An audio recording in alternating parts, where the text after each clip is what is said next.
От слияния компаний «Лукойл Коми» и «Лукойл Пермь» Республика Коми только приобретет. Эту тему обсудили на заседании Координационного совета по стратегическому управлению при главе Коми. Зампред правительства, министр финансов Владимир Казаков пояснил, что принципиальных изменений не произойдет.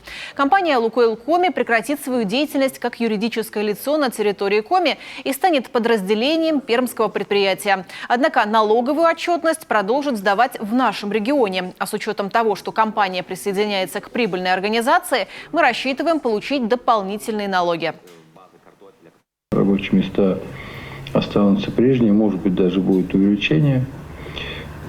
И совершенно точно мы не потеряем в части исчисления налогов. В части именно налогов от организаций мы все равно остаемся, что называется, при своих, может быть, с небольшим ростом. Ранее глава региона встретился с руководителем «Лукойл Коми» Олегом Третьяковым. Обсудили перспективы производственной деятельности предприятия и дальнейшее сотрудничество в области развития социальной инфраструктуры и реализации благотворительных проектов в регионе.